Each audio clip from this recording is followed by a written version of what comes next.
let's talk about the 10 most common disabilities, a 2025 update. So we like to look at this topic periodically because it suggests how different generations of veterans are affected by different types of disabilities, by the different type of conflicts they participated in, trainings at the time. We can see some interesting trends as generations go by. And it's also useful info for those of you out there wondering, can I get this granted? Is this something I should apply for? Have others successfully won this claim? So we like to look at this from time to time. And so for the record, we're looking back in time. We don't know what the most common claims are this year yet, but we're going to look at fiscal year 2024. There's a section called Prevalent Service-Connected Disabilities of New Compensation Recipients that the VBA puts out in their annual benefits report. So we've pulled from there. We've coalesced the data for you, and we're going to take a quick run through the most common disability claims for new service-connected conditions in fiscal year 2024. So Maura, without further ado, the number one that I think has been the number one since I started here 11 years ago. It's tinnitus. It's tinnitus. Top of the list is tinnitus. There have been 273,000 over that approved claims. And most people know this by now because tinnitus is such a common disability that is claimed and granted for all kinds of veterans. You are only able to get a 10% rating for tinnitus. That's it. You can't get an increase over 10%. The way that the rating schedule works is basically if you have tinnitus, you'll get a 10%. It's a fairly subjective condition as far as explaining how it affects a person or what the symptoms are. And so that's a pretty straightforward one. It's 10% all around. And it's number one on the list, like I'm sure it has been in the past. Exactly. So number two on the list is a knee disability limitation of flexion. 153,205 approved claims. Your rating options are 0%, 10%, 20%, 30%, and it's based on your degrees and range of motion. If you go to a VA C&P exam, a compensation and pension exam, the examiner is going to get out that gauge rater thing that will measure how far you can bend your knee and at what angle. But obviously, for I think pretty apparent reasons, knee conditions are pretty common due to the wear and tear of military training and gear. Yes. And these are covered, the knee conditions are covered in Diagnostic Code 5260.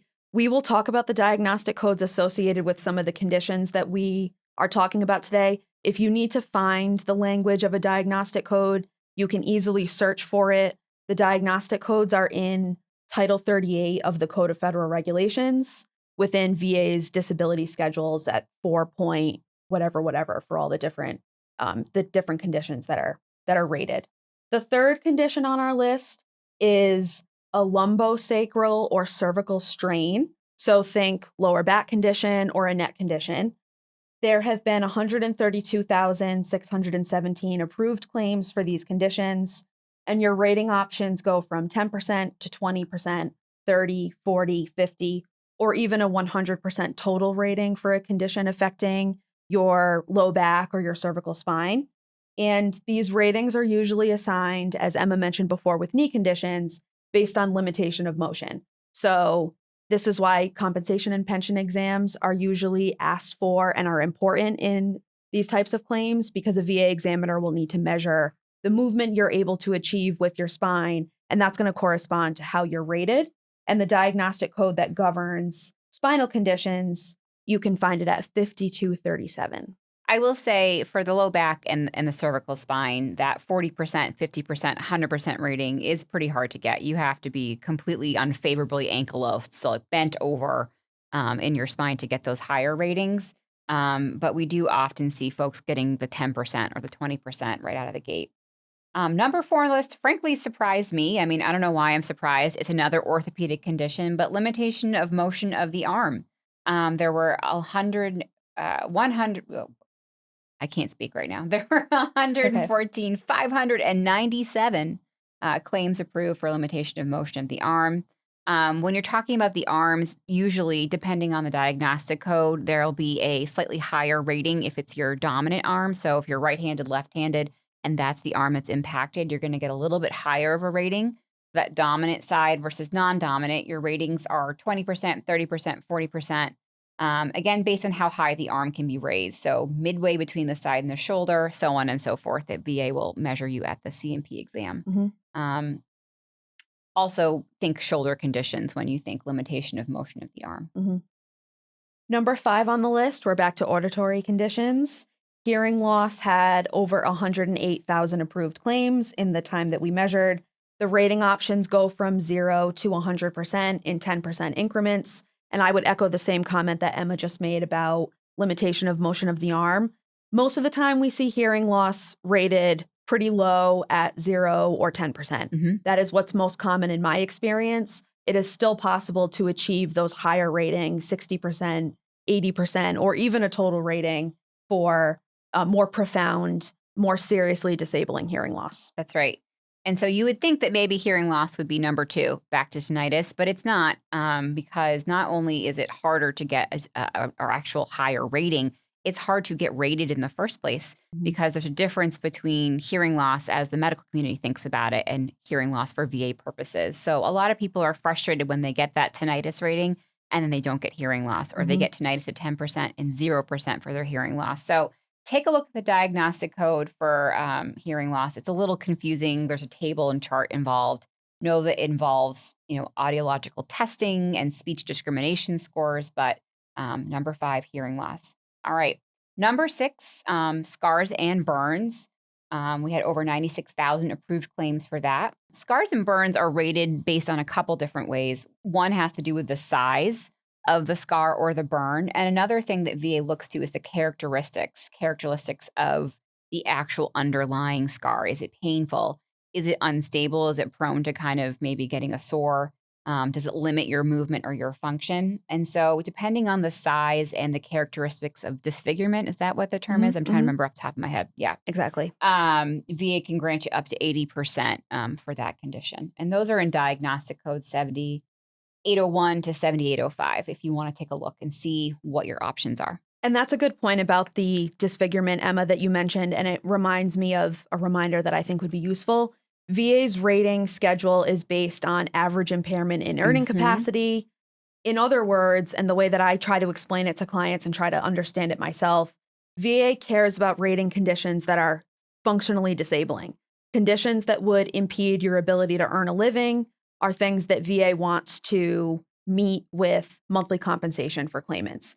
So with something like a scar, VA cares not just about the size of the scar, which is relevant, but also, is there any pain associated? Because that could cause functional limitations. Or is there any disfigurement associated? Because that could really impede someone's quality of life. Number 7 on the list is paralysis of the sciatic nerve. This is a specific one, but because we know that low back conditions are also very prevalent, it makes sense that related sciatica, which is often appearing in tandem with a back disability, is a populous sort of high volume claim for VA. Over 86,000 approved claims, and your rating options for paralysis kind of run the gamut. You can get a 10, a 20, a 40, a 60, or an 80. And those rating levels are associated with different types of impairment of the nerve.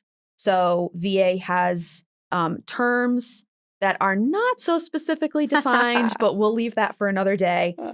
If they decide that your condition is mild, moderate, moderately severe, or severe, they will increase your rating percentage accordingly.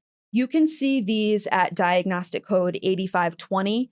I would also give a shout out at this point to the M21, which is the VA Adjudication Procedures Manual, because if you go to this diagnostic code for any type of paralysis or nerve condition, you might see very vague criteria like mild, moderate, moderately severe. And you might be wondering, how do I know if my condition measures up to a specific level? The M21 has some good information. It's not as much as I would want, frankly, but it makes it more workable for claimants to understand where they might fall on the rating schedule for paralysis, because the diagnostic code, again, it's vague. That's right.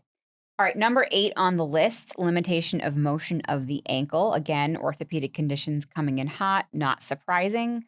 Only 2 ratings for the ankle. You can get a moderate rating at 10% or a marked rating at 20%. So if your impairment is marked, get that 20%.